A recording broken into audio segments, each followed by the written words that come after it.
Walton smart fridge presents TVS ইনসাইটে আপনাদের স্বাগত জানাচ্ছি আমি শেখ আব্দুল্লাহ।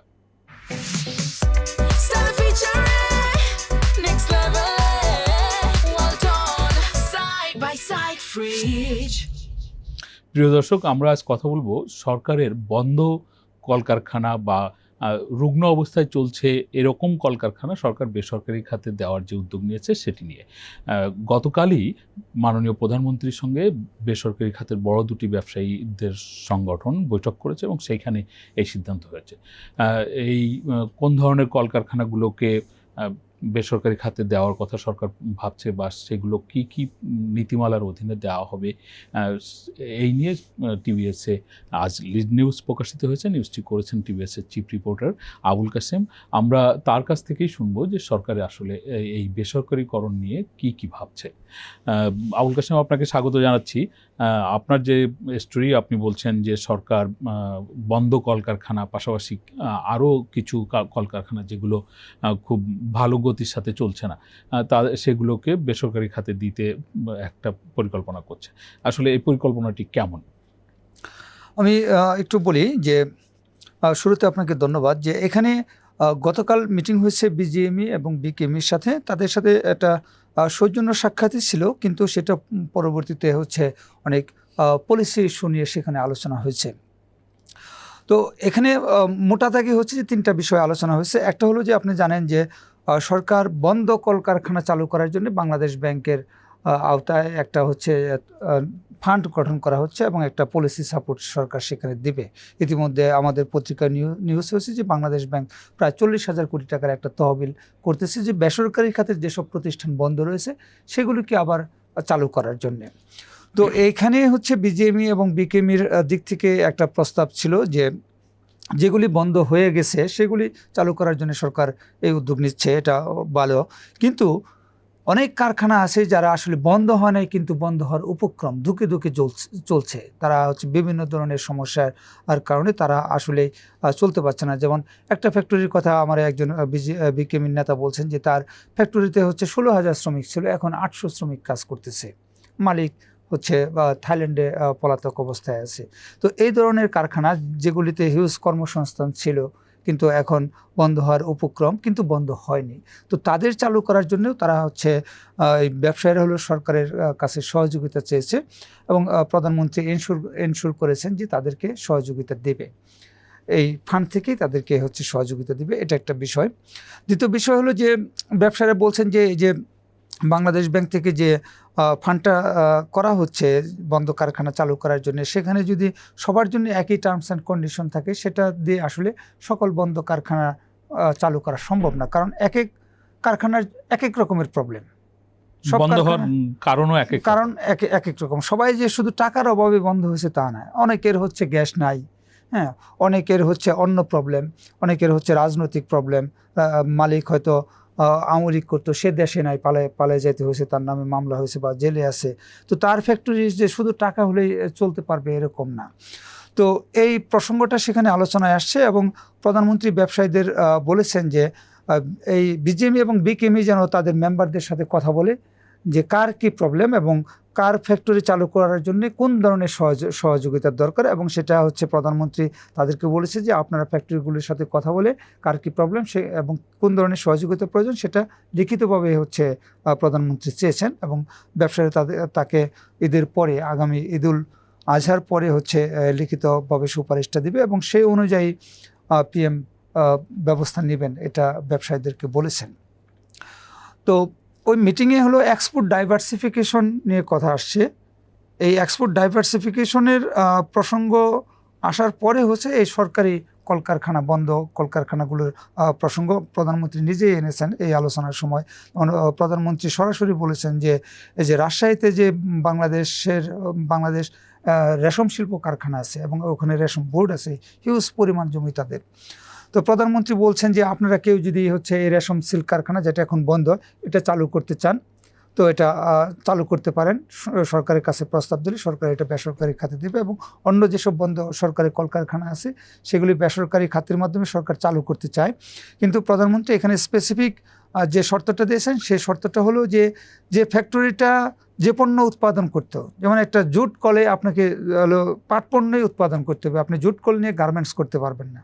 বা হচ্ছে একটা সিমেন্ট ফ্যাক্টরি নিয়ে আপনাকে সিমেন্টই করতে হবে, রেশম কারখানা নিয়ে রেশম করতে হবে, সেখানে আপনি অন্য প্রোডাক্ট করতে পারবেন না। প্রধানমন্ত্রী এরকম শর্তের কথা বলেছেন এবং প্রধানমন্ত্রী যেটা বলেছেন যে সরকারি বন্ধ কলকারখানার ক্ষেত্রে যে উনি চান যে বাংলাদেশের ব্যবসায়ীরা এই কারখানাগুলি নিয়ে পরিচালনা করুক, কোনো বিদেশি কোম্পানিকে উনি বা বাংলাদেশের রাষ্ট্রায়ত্ত কোম্পানিগুলোকে অপারেশনের দায়িত্ব দিতে চান না, এটা উনি বলেছেন। চান না নাকি এটাই চূড়ান্ত সিদ্ধান্ত?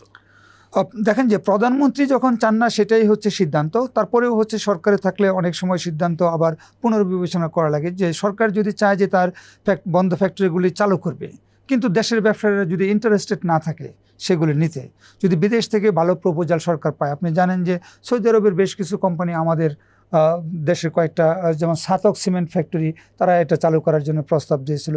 বিভিন্ন সময় বিভিন্ন দেশ থেকে প্রস্তাব আসে, যদি আমার দেশের ব্যবসায়ীরা সেটা না নেয় বা নিতে আগ্রহী না হয়, বিদেশি ইনভেস্টররা যদি সেখানে ভালো প্রপোজাল নিয়ে আসে, তাহলে সরকার ডিসিশন চেঞ্জ করতেই পারে। আপনি বলছিলেন শুরুর দিকে যে আলোচনা, যে প্রাইভেট যে সমস্ত প্রতিষ্ঠান এখন ধুকে ধুকে চলছে বা বন্ধের পথে অথবা বন্ধ হয়ে গেছে, এই ধরনের প্রতিষ্ঠান পরিচালনার জন্য তারা ব্যবসায়ীদের পক্ষ থেকে অনুরোধ করা হয়েছে। আপনি বলছিলেন যে অনেক প্রতিষ্ঠান আছে যার গ্যাসের সংকটের কারণে তারা হয়তো বন্ধ হয়ে গেছে, অথবা মালিকরা রাজনৈতিক কারণে, আপনি কথাটা উল্লেখ করেছেন, কেউ জেলে আছে অথবা বিদেশে পালিয়ে আছে। এসব ব্যাপারে কি কোনো সুনির্দিষ্ট সিদ্ধান্ত সেখানে হয়েছে যে সরকার নতুন করে গ্যাস দিবে অথবা এই সমস্ত মালিকদের ব্যাপারে কোনো সিদ্ধান্ত নেবে? না, এটা হচ্ছে একটা আগে থেকে পূর্ব নির্ধারিত একটা পলিসি মিটিং ছিল না যে এই বিষয়ে আলোচনা করে সিদ্ধান্ত হবে, এরকম নির্ধারিত মিটিং ছিল না। বিজিএমই এবং বিকেএমই প্রধানমন্ত্রীর কাছে হচ্ছে শিডিউল চেয়েছিলেন যে দুইটা পরিচালনা পর্ষদ প্রধানমন্ত্রীর সাথে সৌজন্য সাক্ষাৎ করবে।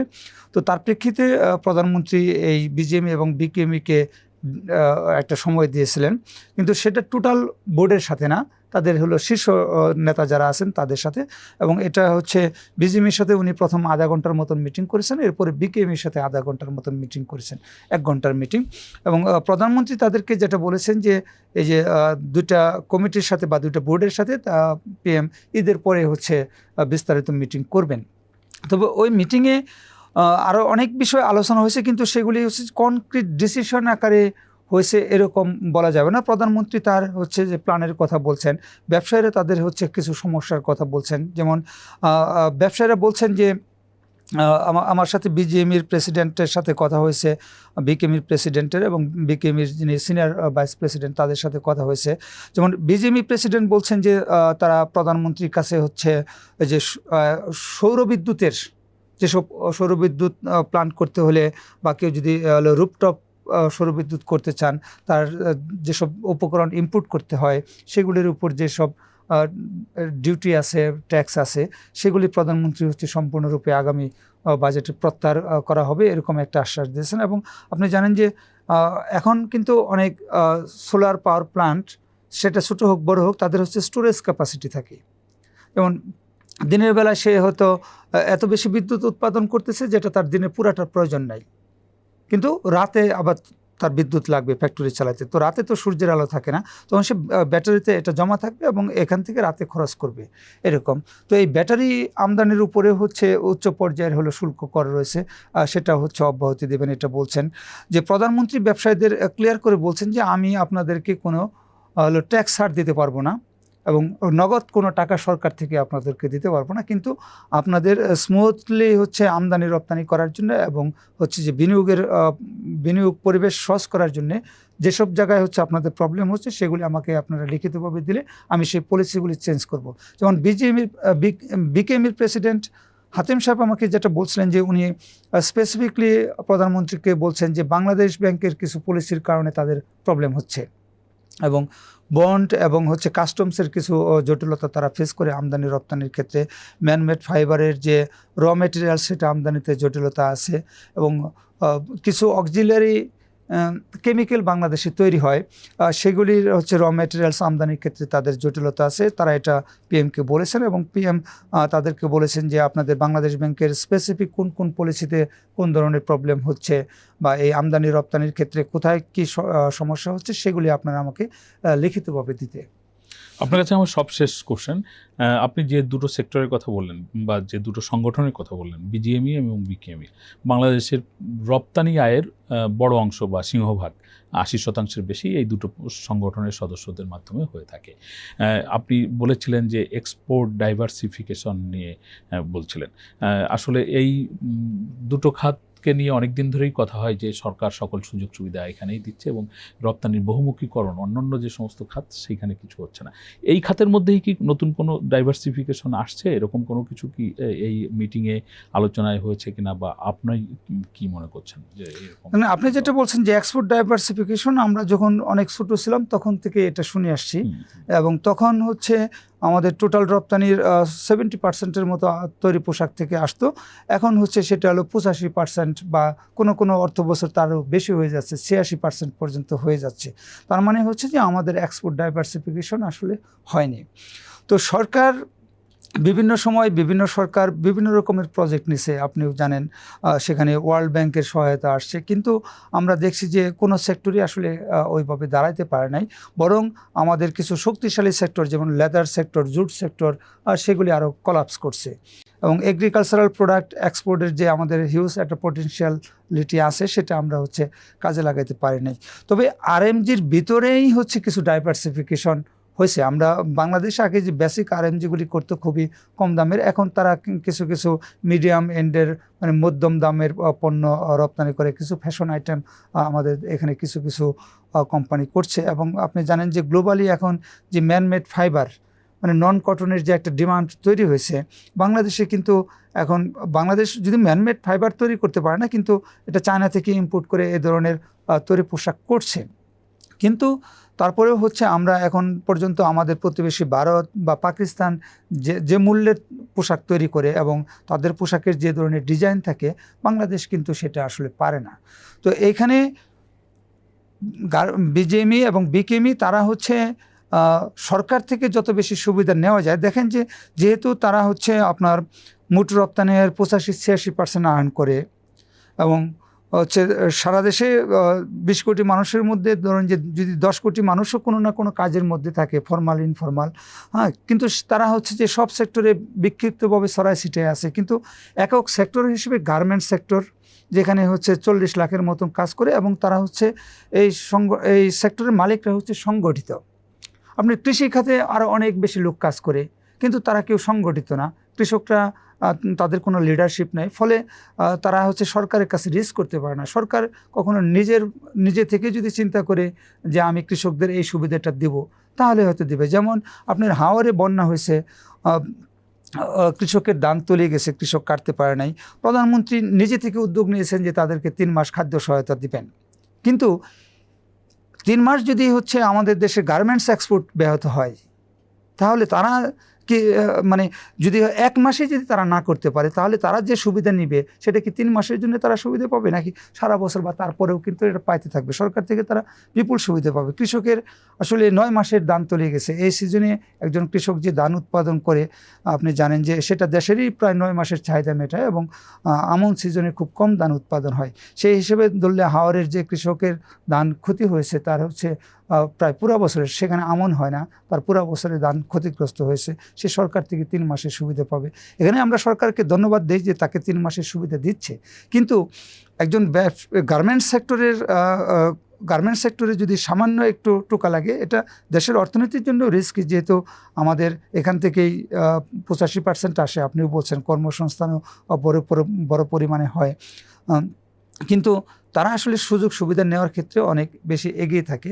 তারা চাইলেই প্রধানমন্ত্রীর সাথে যে কোনো সময় দেখা করতে পারে, যে কোনো সমস্যা তুলে ধরতে পারে, এবং সরকারেও তাদের কিন্তু ভালো একটা প্রভাব থাকে। অনেক এমপি আছে যারা হচ্ছে এই সেক্টরের বিজনেসম্যান, অনেক মন্ত্রী আছে, এবং গত আওয়ামী লীগ সরকারে আমরা দেখছি যে 25-30 জন হচ্ছে গার্মেন্টস সেক্টরের এমপি, এবং মন্ত্রীও তো বাণিজ্য মন্ত্রী সহ আরও একাধিক মন্ত্রীও ছিল এই সেক্টরের।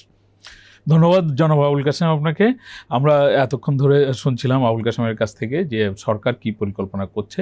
আমরা চাই অবশ্যই বন্ধ শিল্প হোক অথবা চালু শিল্প হোক, শিল্প কলকারখানা চালু থাকবে এবং মানে আমাদের দেশের উৎপাদন বাড়বে, কর্মসংস্থান সৃষ্টি হবে, এটি আমাদের প্রত্যাশা এবং সরকার সেক্ষেত্রে প্রয়োজনীয় সহযোগিতার উদ্যোগ নিয়েছে, সেটি আমরা অবশ্যই সাধুবাদ জানাই।